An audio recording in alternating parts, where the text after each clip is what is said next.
Why are you in the woods? I'm so in the woods and I actually agree with you for the first time. You really always say that. And But then I look, watch but the videos but back look. and you're all rah, rah, over here in the woods. And I'm like in the center of the screen. No, we must have some sort of perception issues because that's not what's occurring. It is what's occurring. Hello. Guys, are you enjoying these breakdowns? Let us know down below because we're on our 4th one. We're going to be flying through this album. We are. It's going to be the complete opposite experience to Torture Poets. It is. It felt like we were breaking down Torture Poets for a year, is what it felt like. It did. It felt and like this an is going to be done eternity. in like a few weeks. Crazy. But Crazy today behavior. we're talking about track 4 from The Life of a Showgirl, a very, very important, iconic song, Father Figure.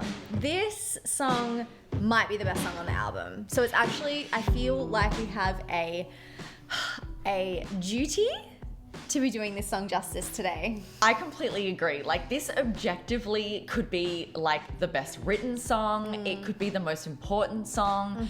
You know, the haters have a lot to say about some of the songs on this album, but they are silent about Father Figure because what can you say that's bad about this song? It's a masterpiece. Well, that's funny because I actually have heard the haters talking about how they don't like how she says dick in this song, and I'm like, they need to actually get over it. what do you mean? the That's hell? actually the best part of the song? Yeah, and it's obviously the perfect thing to say to convey the message that she is trying to put across. Seriously. Taylor has herself spoken about how this song she sort of like wrote from the perspective of like the mentor in the industry, and then she kind of like flips it at some point. There's like 2 different perspectives in this song about like that mentorship and that protege when it comes to the music industry. And it's such a cleverly written song and not necessarily obvious on first listen exactly what's happening. Yeah. But that's the thing with this song. There's just so many layers to Yes. uncover as you get to know it better and better.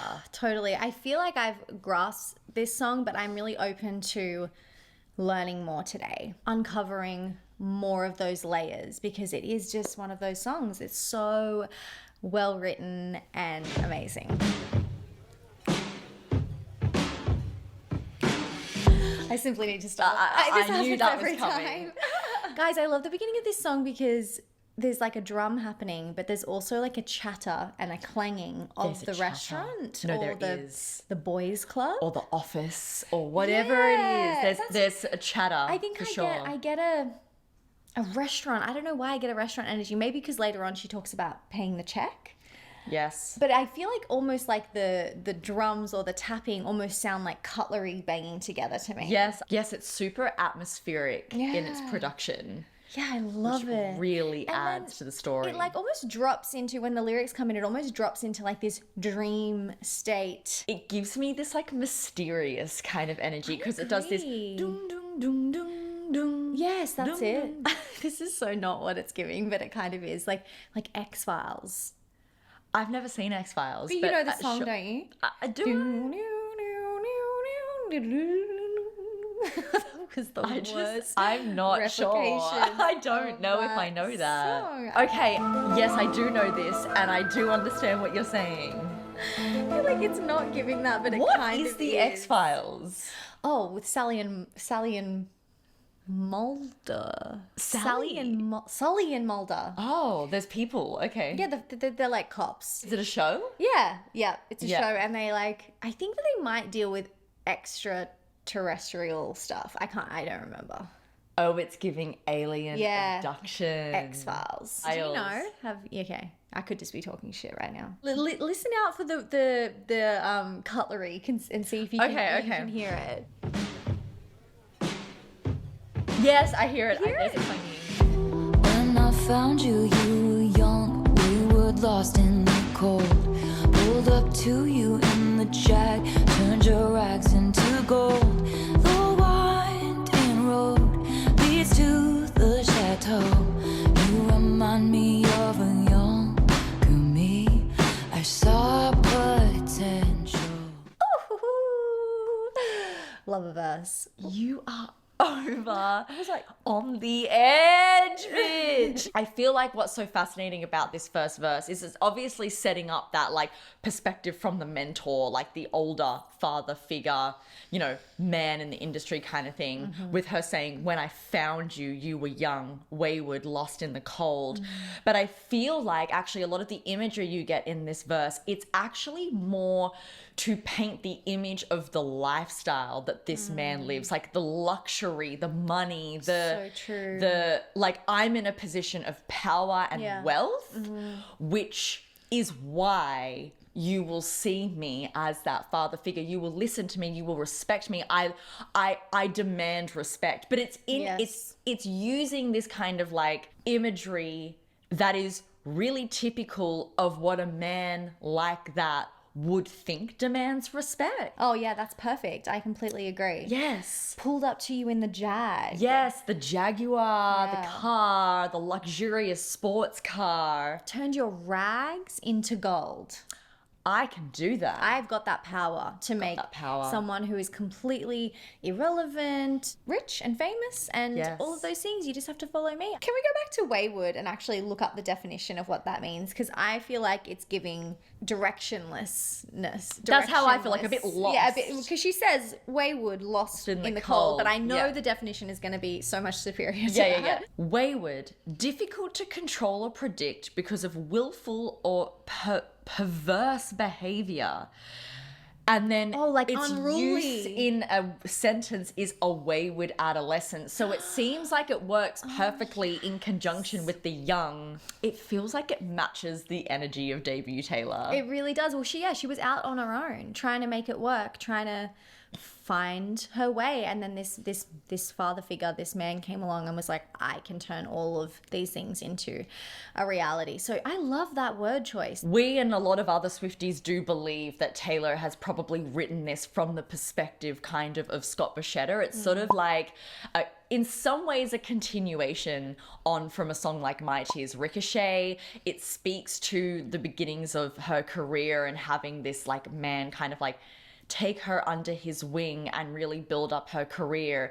But it also kind of speaks to then what ended up happening with the master recordings and all of that. The inspiration, some The might inspiration. say. The winding road leads to the chateau. Calling it a chateau instead of a house, like Yes. that's more like a castle, more like a Totally. a large and fancy and beautiful home. Even though it feels clear that this kind of song is inspired by someone like Scott Borchetta, I think that she's also trying to paint an image that is, you know, relatable and understandable to this kind of relationship Person, dynamic yeah. and this kind of person in Yep. the industry.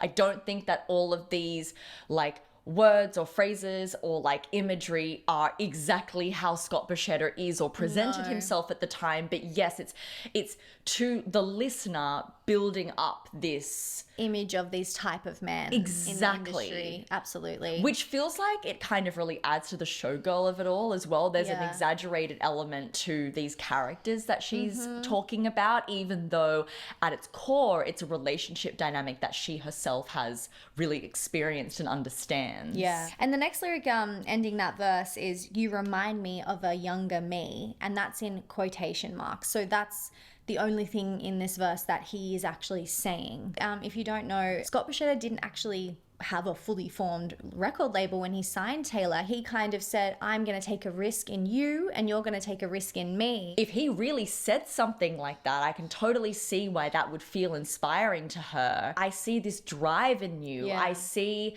this desire to succeed and like belief in your own capabilities. Yeah. And given that Scott really hadn't gotten his label, Big Machine Records, off the ground yet, it totally works. Like, of course does. he can see himself in her because he's still fighting for these dreams He and is, aspirations yeah. that he also has. And that reminds me of Change, which is the closing song on her second record, Fearless. And that's all about them kind of breaking down these walls, these barriers together as a team. And he had that hunger just as much as she had that hunger. So Absolutely. what I think is so interesting about this song is I do think that on a basic level, the first kind of half of the song is like more from Scott's perspective, and the second half of the song is more from Taylor's perspective. I think that's the reality Yeah. the truth of the situation. But I think why it's so brilliantly written is because almost throughout the entire song, from the beginning to end, it could be either of them speaking. Totally. Even this first verse, like, yes, she's talking about this man, but it almost could be her also being like, because I was always the father figure, actually. This is kind of me to you as well, like, turned your rags into gold, you know? Totally. Like, because that's what she actually did for him as well. He didn't have a record label, and he wouldn't have been successful if he hadn't. We don't know if he would have been successful if he hadn't signed Taylor. She found him when he was young and lost and maybe not confused about his path. They gave each other passion. They gave each other purpose. Absolutely. So you can kind of take the whole song in a way to be from either perspective, but there's something to keep in the mind. Yeah. I think we'll continue to explore that kind of throughout the whole song. Yeah, no, you're absolutely right. Even from the perspective of like, they both have something that the other wants. It's like, it's easy to see that this man with the beginnings of a record label, that's what she wants. So he can be her father figure. But she's writing the music. She's fueling this whole thing that she's doing for herself, and that's what he wants. So yes, exactly. Who's really got the power in this situation? Yes, exactly. It's a complete play on the power dynamic from the beginning. It's like, who is actually in control here? Because she is making the money in so many ways, but he is also guiding her. They're both using each other. So that's why it's so perfect that she could make a song that's all about that power dynamic and how it shifts, when it shifts, who's actually got it. Oh my God, it's so good. Yeah, it's so good. This is such a clever song. I'll be your father figure. I drink that brown liquor. I can make deals with the devil because my dick's bigger. This love is pure profit. Just step into my office. I dry your tears with my sleeve. Leave it with me. I protect the family. Leave it with me. I protect the family. Is that technically a post-chorus? I think okay. that it is. Oh, it's so good. The chorus is where it all really comes together, because the first verse is just painting like this image of when they first met, and maybe, you know, that last lyric kind of leading to a potential deal. Like, I saw potential. I'll be your father figure. Like, this is kind of the deal that we're making. I will guide you. I will be there for you. Saying father figure is such a strong, like, word for, I guess, how they pull at the emotions in that way. Absolutely, because this is a business decision. Yes. But what I am doing is pulling on your heartstrings. I'm getting sentimental with you. Again, kind of linking back into the making her feel special as a young girl. Trust. There's trust there. Yes, it's like There's love there. Oh, this might be business on paper. Yeah, but I you really mean love you, something and to I me. think that you are really amazing, and we're gonna have a personal relationship here. That's That's manipulative. where the manipulation is. I'll be your father figure. I drink that brown liquor. I can make deals with the devil because my dick's bigger. This love is pure profit. Like, it's kind of like she's lacing in the truth. Yes. Amongst the manipulation. Yes, she is. And she's also bringing in those imagery lyrics where it's just about kind of something that he's doing, something that symbolizes power. I drink that brown liquor, like a man with his whiskey and his cigar. It's like that symbolizes someone you trust, someone you listen to, because he knows better. He can make the deals with the devil because he's got a dick. Like, you just trust the men in the industry. It's the boys club. Yeah. And we kind of talked about this in our reaction. Like, there's an element of this song that's giving like mafia. Yeah. Kind of the boys club that only the boys can deal with. Like, little girls don't get involved in the business deals because we talk to the other men about the business deals. It's like, you couldn't do it without me because you can't do it without a man. Because you can't be in the room without me. Yeah. So true. And you're so right with it being laced with that truth, because it is actually even in the I can make deals with the devil because my dick's bigger. It's like, what he's saying on face value is I can make things happen for you. But what he's saying underneath, or what he believes about himself, this egotistical element of I can do this because I am a man and I know I can get away with it. Yeah. And it's because I'm respected because I have a dick. Totally. That is the truth. That is the truth. Frightful. It's so well worded. It's the kind of songwriting where it's a little bit sarcastic. Yes, it is. And somehow you know as the audience, though, that it is laced with this sarcasm. But it's also very serious. Like, it's very like, this is actually what's happening. Yeah. But we don't talk about this Exactly. on the surface, and that's why it feels sarcastic. It kind of does poke fun at the person or the subject that it makes them look stupid. Yeah, absolutely. I can't see what people have a problem with this lyric because it simply couldn't be replaced by anything. Some people think that in the clean version she says, because my check's bigger. And yes, money is a big part of it, and money obviously does have power, but gender and sexism is also a huge, huge part of it. I mean, we don't even know if Scott had heaps of money at the beginning, but he had the connections, he knew how to talk to people, he was a man, he was respected in the room. Yes. So it's so much more than just money.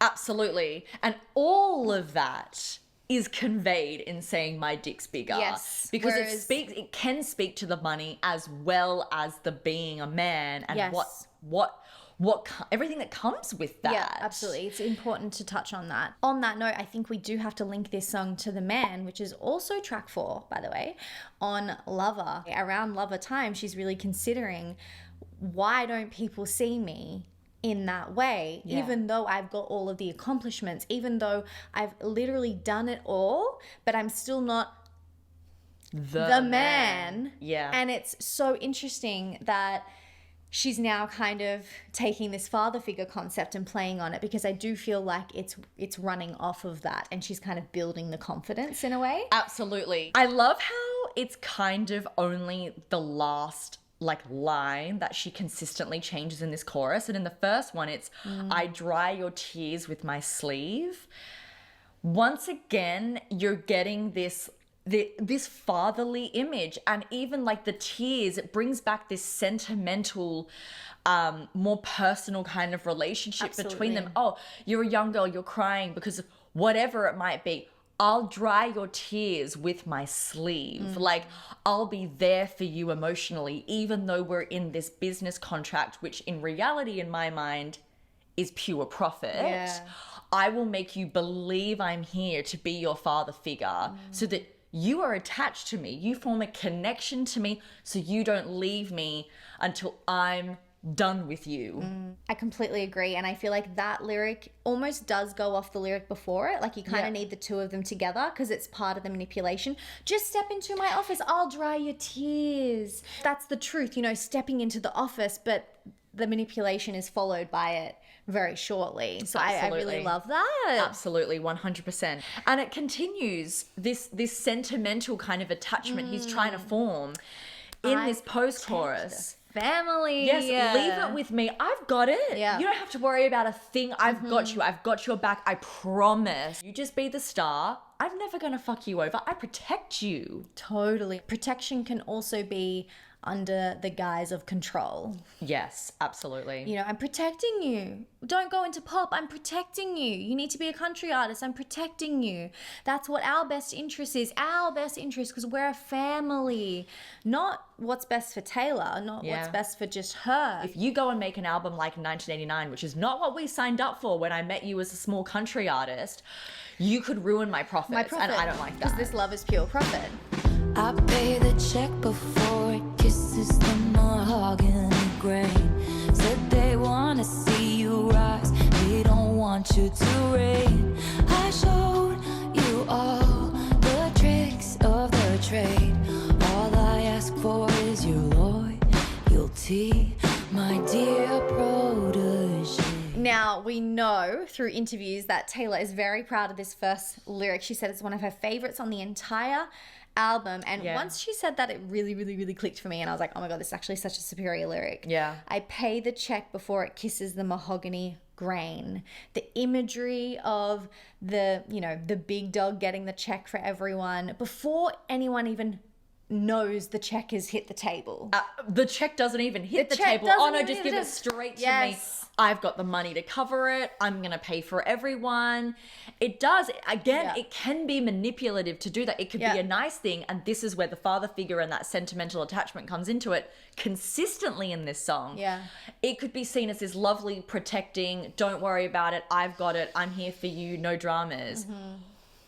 Or are you doing that to manipulate your own image Yes. to the people around you? And to control everything, Yeah. right? I love her choice of words with kisses. Before it kisses, the mahogany grain and like the imagery of the wood and Yes. the colours and And to describe it in those words instead of just saying like the table or whatever, like it gives you all of that. There is something brown about Yeah. this song, between the brown liquor and the mahogany grain. Powerful in like almost like an old school kind of way. it's a mob way. Yeah. Yeah. Said they want to see you rise, they don't want you to reign. Which is actually such a fucked up lyric. And what she's saying is that they want to see you, be successful, be an amazing pop star, make us all the money. But you can't be in charge. I'm in charge. Having something like maybe owning your master recordings. Yeah. And so, it's all about getting you to be the biggest star possible, but you can't have any control over what you make or what you do or what you own. Yeah. That would be reigning. And that threatens the status quo of the patriarchy. It does. And of the industry. Women can't be in charge. Well, I'm sorry, but like if artists figure out how to have their owning their music and, being able to distribute their art the way that they want to, then we remove the middleman. All of the dark sides of the industry kind of start with that middleman. Like It reminds me of the controversy around Taylor releasing her Eras to a movie in cinemas. Yes. And going straight to AMP theaters to distribute it rather than going through a distributor, and she's how a big people in fan the of this. industry were so mad that they skipped over them because they miss out on the money. Yeah. They miss out on the business. Oh, this is not how we do it. You can't just go and do that, Taylor. And she's like, well, I just did. I just did do that. And what she actually did is gave the theaters and the cinemas more money. Yes. Which is the actual people that are struggling. The cinemas are struggling because people aren't going anymore and they're not getting as much money as they used to. So yeah, so good. I showed you all the tricks of the trade. All I ask for is your loyalty, my dear protege. It's so interesting. It's like that manipulation again. Like, you can't ever go against me because I've got you here. Yeah. I have taught you all of the tricks. I've done so much for you. Owe me. Yeah, you owe me. Well, how about all the stuff that he's benefited from her? He wouldn't have the power and the money and the wealth and the industry connections and all of that if it weren't for the fact that he'd signed this girl with real raw talent. And her And talent her is the thing music that's is gotten what's him there. successful. I'm also going to throw a little spanner in how to perceive this second verse because we're kind of talking about it as though it's the continuation of Scott Borchetta talking to Taylor and, being the one that pays the check and all of those things. But I know that when Taylor's spoken about this song, she kind of said something that really stuck with me where she said, this song's about power and kind of having that father figure role. And she said, I feel like I've kind of been both over the years. Like, I've been the father figure, but I've also been the protege. And I think she could mean that in multiple ways. Like, even just with the concept of this song, like, was she the father figure all along to Scott? Was she actually the one driving his career? But I also think really you can is see both. this verse as a moment of potentially Taylor talking to younger girls in the industry. Yeah. Maybe over dinner, I pay the check before it kisses the mahogany grain. She's now got that money, and She's warning them. She's warning They want to them. see you rise. They wanna don't want see you to reign. exactly, because that's in quotation marks. Yeah. It's not saying he said, it's just being said.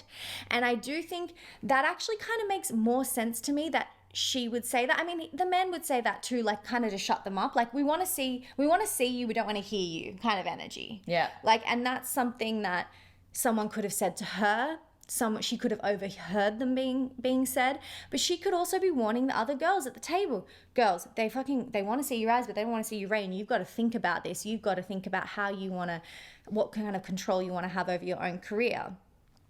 And then almost like she can sense her need for loyalty coming in. We know Taylor's a very loyal person.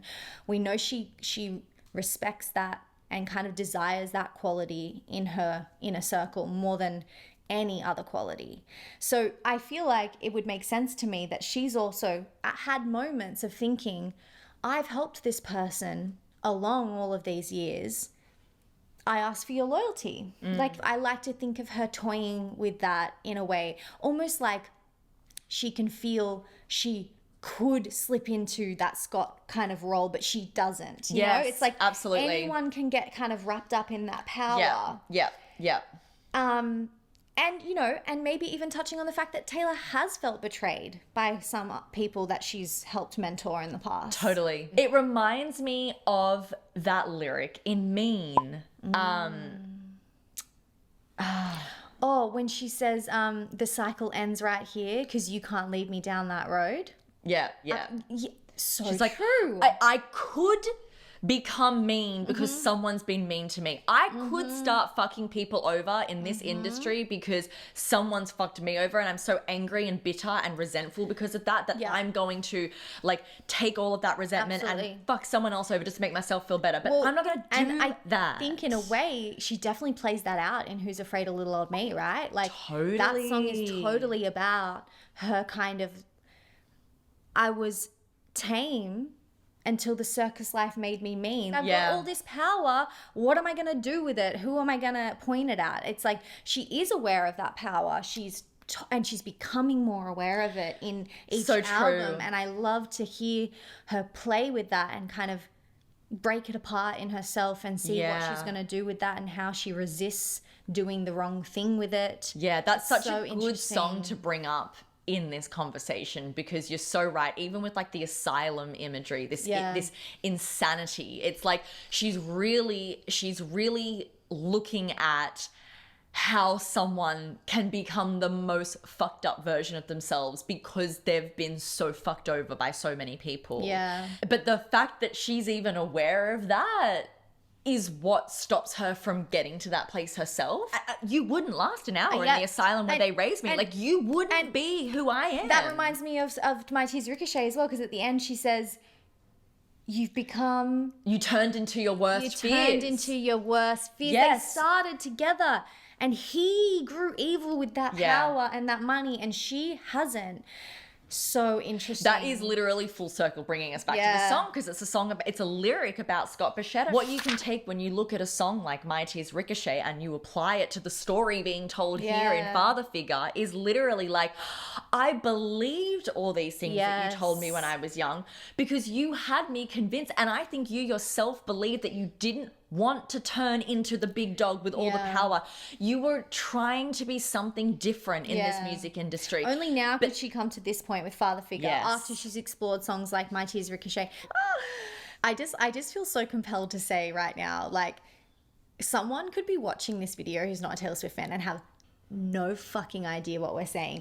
But you guys do. Yeah. And that's crazy. Like, I feel like I get emotional just thinking about how, like, there's so much meaning in like everything we're saying, but only because we know her discography and we know her journey, and there's just been so many fathomings on top of fathomings on top of fathomings about her music. And like, I just like, sometimes I just get so emotional that you guys get it too, like that you're like, you're commenting and you're sometimes I say stuff and I'm like, oh, no one's gonna understand what I mean by this, and then you're all like, oh, I know, oh my God. And I'm like, thank you. Yeah, like, there's so much to say. And we knew that this song would be this way because this song is so important in the lore of Taylor Swift. So important. But also as a warning to everybody, but particularly young women, and how they can be manipulated by men in certain industries. I protect the family. I saw a change in you. My dear boy, they don't make loyalty like they used to.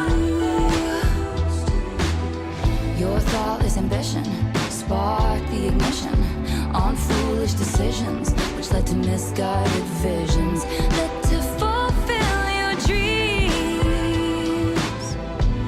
You had to get rid of me. the whisper. it's a lot. I just got goosebumps purely because of that whisper. Oh, this song is too much for me to handle. She's It actually is. too superior for writing this song. No, truly. And the energy? Oh, God. This bridge is literally not okay, and you really fucked me up because you pointed out to me a couple of weeks after the album came out that there's that like going into the bridge. Shift. It's a musical shift, and it's that shift that kind of indicates the shift in perspective. It's like this bridge is the beginning of it now being Taylor talking to us and to him. Yeah, it almost feels like a lightness too. It's It like does. that It power does. shift has like come in her favor, and it's like she's got this like magical fairy dust that she's like sprinkling through the song. Yes, I saw a change in you, my dear boy. Now, I do think the my dear boy is what's kind of like the feels most like indicative of like it's now she's Taylor talking to him. Totally. And what a fucking slay to calling emasculate him a him boy. like that. My This whole time he's been this father figure, man, I drink boy. that brown liquor, I got the fucking money, I got the power, oh, I'm sorry, boy. I saw a change in you, boy. Go the fuck on. Also, like, my dear boy is giving father figure. You know, you are my child. You were actually mine. Yeah. Yeah. Can I say I really love the backing vocals in this song? It's like, saw a change in you. No. Like that's so not an obvious thing to do that because it doesn't happen again. It's just this random little moment. And it's in the break between the two actual lines. So you really can hear it even though it's in the background. I love it. It's so good. So good. And then she kind of comes over the top. They don't make loyalty like they used to. That's really like its own nugget in the bridge, those two lines. Because then the melody does shift for the rest of it in a way. And I love that. I love that when she does that in a bridge. Like, you know, we love a ranty Taylor bridge, but she does often kind of give you something and then go somewhere else unexpected in the bridge, and so true. Such a good quality in her songs. So true. I love that in the beginning lines that are more technically from her perspective, she's bringing up loyalty because to your point earlier, loyalty is something that Taylor has made it so clear is a huge value of hers.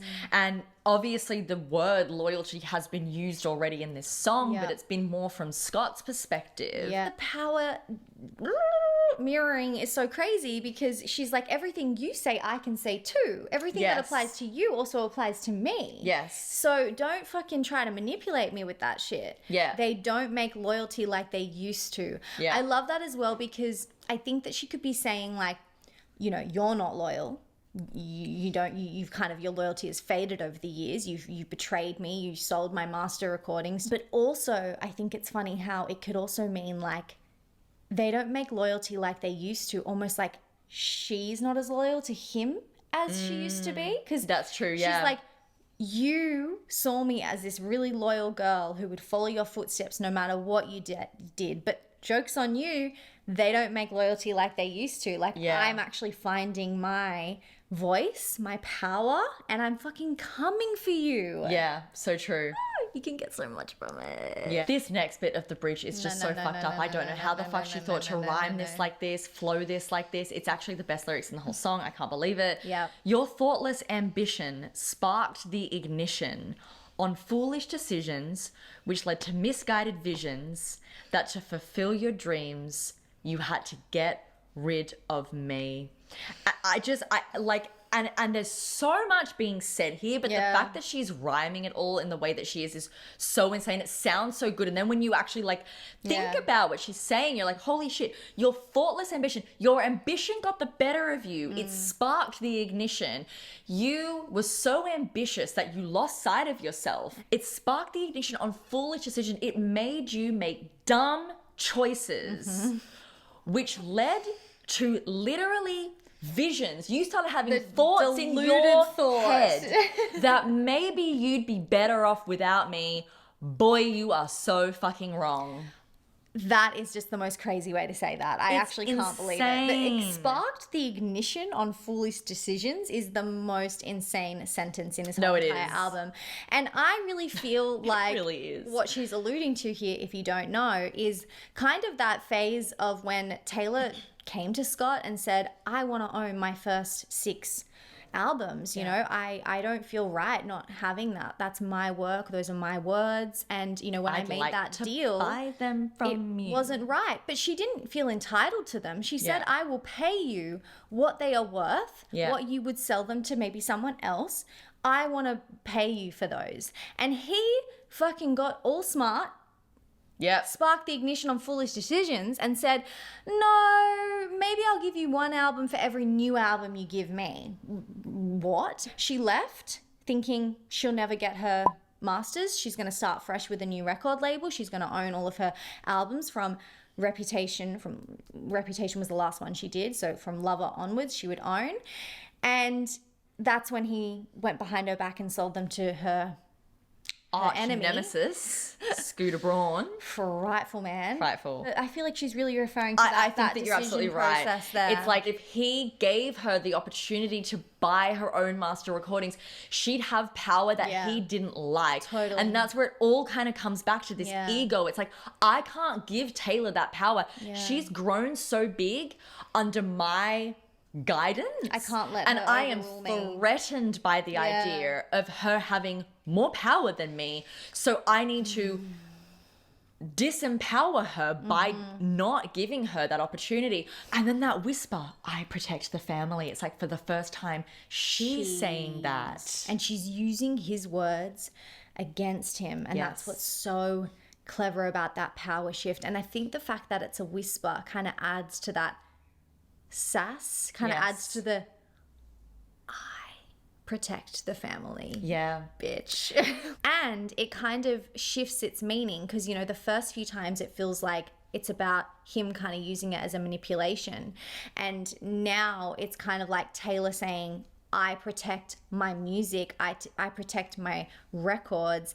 And, you know, fans picked up on the fact that she does say that 6 times in the song. So it's almost like she's saying it once for every single album that he owned. Yeah. And it's like, it's slowly her getting them back. It's her re-recording. It's her eventually buying her masters, which she has now done. And so it's like this constant progression working away at her protecting her family, her protecting her work, and like the albums being referred to as family. Yeah, no, it's amazing. It's amazing. And for her to have come up with a line like that she can use in 2 completely different ways, but it works. This is the genius of Taylor Swift. She's done this so many times throughout her work. Just like coming up with a phrase that somehow can completely shift meaning at a different point in the song. Yeah. But like, how does she think to say it like that? Absolutely. I protect the family. How did she think to use it in 2 such completely different ways? Totally. And playing on the mob energy as well. I think that's such an important factor because it's bad bitch. I'm sorry, but it's super bad bitch. Now, what I love about this is that, of course, I do feel like it's shifting to Taylor as the main kind of storyline of this song. But I like thinking about it, how it could actually also be Scott's inner monologue, what he tells himself to have the thought process he's had, you know. I like that. He's the one that actually didn't give Taylor her master recordings. He must have thought that he's the bigger dog, right? That he's got this. So this could also be him talking. Your thoughtless ambition sparked the ignition on Foolish Decisions to leave me, to think that you can go get another record label. Yeah. Don't fucking threaten signing a different deal with somebody else. I've done all of this for you. This misguided vision that to fulfill your dreams, you've got to get rid of me, the record label. I think that that's just such an interesting... This song is so genius for that reason. It's like them battling out who they think has the better decision. Totally. He thinks he's got this really sly deal and she thinks, oh, I'm going to re-record and stuff, you know. So it's like they're kind of meeting here in this battle. The ships will sink beneath the waves. Yeah. The battlefield. And who is going to win? Yeah. Which then leads us to the next part of the song. Yes, which it does. is really the final triumph of who ends up with the actual power. Yeah, totally. This last chorus is so offensive in all its lyric changes and how much longer it is compared to the other choruses. How she thought to say all of this in the same melody, I just don't know. This woman is amazing. The key change, a Max Martin special. Yes. I was your father figure. We drank that brown liquor. You made a deal with this devil. Turns out my dick's bigger. You wanna fight, you found it. I got the place surrounded. You'll be sleeping with the fishes before you know you're drowning. Whose portraits on the mantle? Who covered up your scandals? Mistake my kindness for weakness and find your card canceled. I was your father figure. You pulled the wrong trigger. This empire belongs to me. Leave it on me. I protect the family. Leave it on me. I protect the family. Oh my God. Chills. Chills. This empire belongs to me. I will never so recover. triumphant, this chorus. And knowing that she actually does own her master recordings now, it's just like really the cherry on top of this song. Like, And it's so fascinating to think about the fact that she actually very likely already wrote this song before yes. finalizing the ownership of her master recordings. Because it's either way, interesting. she's won. Like, Yeah. she's got so much support from her fan base. She has real solid relationships in her life that keep her grounded. She re-recorded most of these albums, which was such a successful endeavor for her to go on to. Yeah.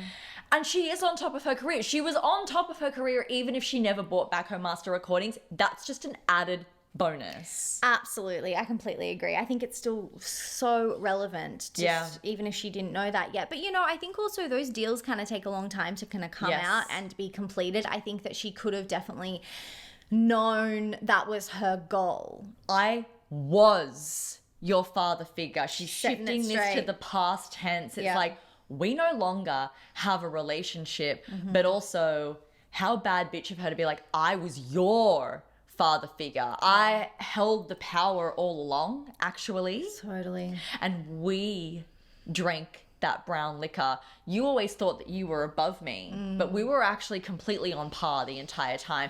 You did a lot for me, but I did a lot for you, and you failed to recognize that consistently. You made a deal with this devil. Turns out my dick's bigger. And I do really think that she's kind of even going back in time and referring to this original recording contract that she signed. You made a deal with me, and because you thought that you could use me, you could make profit off of me, you thought that you could just manipulate me into getting exactly what you wanted and then discarding me when I was no longer of use to you. But it turns out that my dick's bigger. I fucking played you, motherfucker. Yeah, literally. It's almost kind of speaking to the fact that he underestimated her. Absolutely. He didn't see her as a devil. He was too busy dealing with the other men. You know, I can make deals with the devil because my dick's bigger. He completely underestimated that she could turn out to be the devil. And he had made that deal with her. And this is what happens when you are a fool. In what world would Taylor ever be a threat? Because traditionally they're not. Women aren't. Yeah. And that's what makes Taylor so special in that way. She really is one of the only women that have gotten to this level of control and power in the industry. You want to fight. You found it. Oof. I got the place surrounded. I love it. It's like, oh, you want to fuck me chills. over? I'm going to fuck you over in return. Kind of speaks to the fact that, like, when she decided to re-record her music, people were like, that's a bad idea. That's not going to be successful. And she was like, I don't give a fuck. I'm just doing it for me. And yet all of the Swifties got behind her and made it the most successful project. We were like, oh, we're not listening to We the got originals the place anymore. surrounded. We're listening to Taylor's version. That's the kind of thing she's referring to here. It's like, she's got the place surrounded. She's got the fucking backup. She's got the team. She's got the army behind her. You don't. No one likes you, Scott. The guitar starts coming in there. You wanna fight, you found it. No, that guitar is illegal. It's like G'ing you up. You'll be sleeping with the fishes before you know you're drowning. This lyric is so genius. It's just, it gives so much meaning to the entire vibe of the song, I feel, because not only is she saying like, you'll be sleeping with the fishes, like that's a kind of a saying, a famous saying for saying you'll be in the river drowning. Like, you know, what kind of mobs. It's that mafia energy mafia again. energy, like what they do to people who fuck them over. They kill them and they sink them to the bottom of the ocean. And so it's so genius, but it's also a really famous quote from The Godfather, which is kind of I feel like it's a very famous movie amongst the boys. You know, yeah, it's like, it is. It's part of the boys club. And I feel like she is inserting herself in that world in this song, which I think is another power flex and kind of a play on the having the bigger dick and all of those things, because not only is she talking about being the man in this song, she's actually set the entire setting and vibe and scene in a fucking mafia mob-like movie. I'm sick. I'm actually sick that she thought to do that. I know, it's amazing. Really, within like a few weeks of the sale happening, she was like, I'm going to re-record. She's like, I'm going to make you regret this so quickly. Yeah. You're not even going to know what's hit you. Yeah. He made his money. He's off living his life. Whatever. In that way, he could maybe think that he's won. But the point is that watching her continue to succeed beyond what he ever thought she was possible of is him losing, because it hurts his ego more and more and more. Every single time she continues to win and get bigger without him. He had fully convinced himself that she would not be successful without him, and yet she continues to reach new heights with him nowhere to be found. That's gotta fucking hurt. Almost because of his choice as well. It's like almost like true. Their deal between Scooter and Scott has actually caused so much of her success in a way, because it's fueled her fire. It's fueled her revenge, and Taylor works the best when she's got something to work against in that way. Yeah. So iconic. So iconic. And this is where that key change comes in, going into the next lines. And I honestly, like, these next lyrics are really just so fucking iconic. They really are the peak of this song, like kind of speaking to her own success and fame. It's just, oh my God, it's so amazing. Whose portrait's on the mantle? Fucking who, bitch? No one's looking at a fucking picture of you, ugly motherfucker. I love this. They're looking at me. I'm Taylor Swift. All of her albums come into mind as well. Literally. Who covered up your scandals? Oh my God, I want to know what scandals she covered up. Isn't that a lot to say? And I love that she's saying this too, because it's speaking to the fact that, like, and there are other lyrics in this song that we've spoken about where it's like, oh, I've done this for you, so you need to do this in return for me, or you need to stay loyal to me. And she's like, don't forget the things I did for you that you weren't even capable of doing yourself. I covered up your scandals. The next lyric might be my favorite in the entire song. Yeah. Mistake my kindness for weakness and find your card cancelled. Stop it. It's such a fucking baller move to say this. Especially with all of the kind of references to money throughout this entire song, like paying the check and all of those things. It's like, this lyric perfectly encaptures that she was the moneymaker for him. Yeah. Like, if you cross me, you're not going to have access to that anymore. Yeah. So genius. And it also kind of feels like it has these undertones of her saying, like, if you hadn't betrayed me in this way, you would have always been part of my family and I would have protected you. Mistake my kindness for weakness kind of reminds me of like those lessons that she brings up in like Marjorie, you know, never be too kind, you forget to be clever. Like, she's got this really great balance figured out, and she is kind a lot of the time, but if people mistake that for weakness, it's like she's gonna fucking end you. It's like not a weakness, it's a strength for her. Bringing up Marjorie is a really fucked up thing for you to do, because it also perfectly kind of speaks to never be so polite, you forget your power. Yes. Never wield such power, you forget to be polite. Which it feels like exactly the dynamic between Scott and Taylor. He's kind of become that, and she is working against becoming that, like we've talked about. Yeah. And I also love the card cancelled line, because it feels like something a father would do, right? To their teenager playing up. You go card is cancelled, you're being a spoilt little brat. If you want to disconnect from that, your card will be cancelled. And I think that really feeds into the I protect the family line and stuff as well. It's like you're no longer part of the family, your card's been cancelled, you don't have access to all of this. I protect the family and you were a rotten egg amongst the family and I needed to get rid of you. To protect the family. Yeah, so true. Which is her music, her career, her legacy, and, small family business. Yeah, small Andrea family Scott business. and Austin. Protect the family. Yeah, so true. I was your father figure. You pulled the wrong trigger. You did. You did. That was that trigger to sell to Scooter. Yep. Nah. This empire belongs to me. Don't you fucking forget it. You thought it was yours? That's so embarrassing. It's me. All of the albums. Absolute empire of a discography it is. Which I feel like, she's demonstrated this in so many ways, but in the decision to re-record her music, she really was displaying. She's like, no one can do this. Totally. But me. No one can re-record this music. It's my voice. They're my words. There's also the addition of the vault track. She's like, no one can re-record this music and then add more to the story. Only I can add more to the story because it's mine. This was always mine, even if I didn't legally own them. Absolutely. It was such a power move. Yeah. The whole re-record is Leaving on me, I protect the family. Leaving on me, I protect the family. Leaving on me. You know, you remind me of a younger me. I saw potential. Oh, the production. What is happening? What is happening? It's like, something's happening there. Back there. No, I love how the meaning of Leave It With Me kind of changes throughout the song with I Protect the Family. It's like, leave it with me, don't worry, I've kind of got this.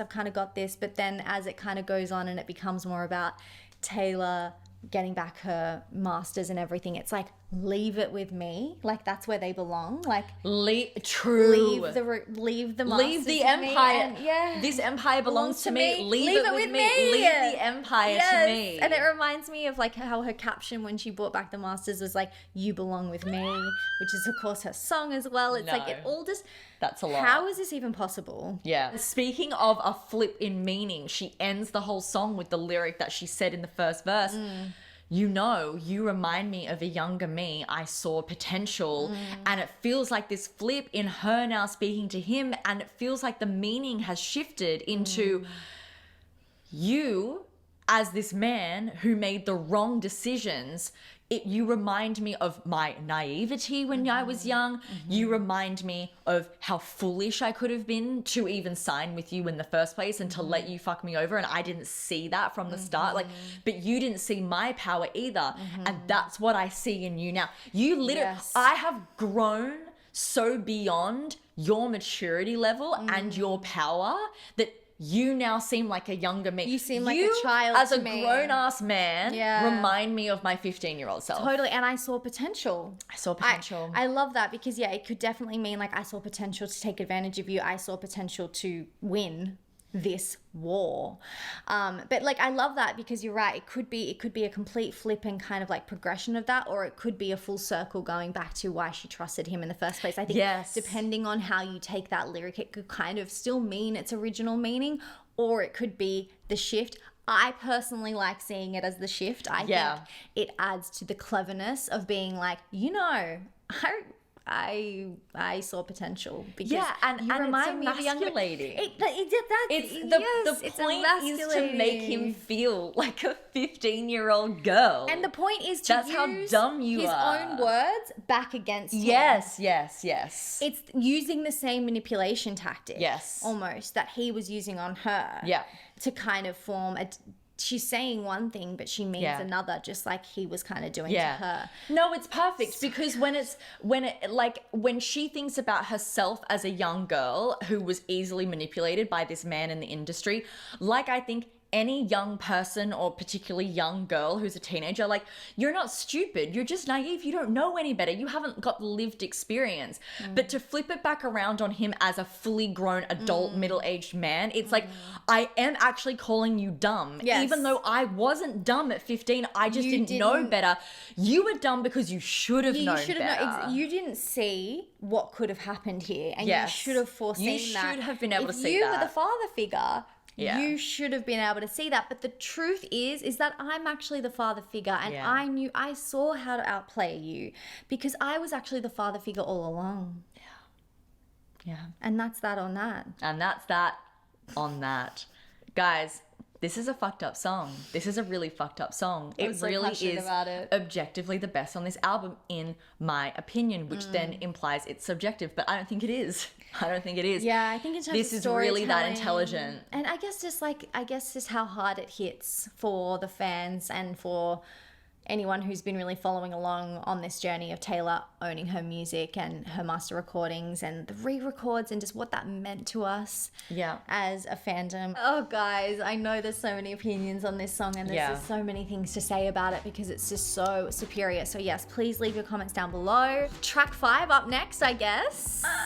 Very important one to be talking about. We're excited to be talking about Eldest Daughter. We'll see you guys there. We will. Love Love you you. guys. Bye.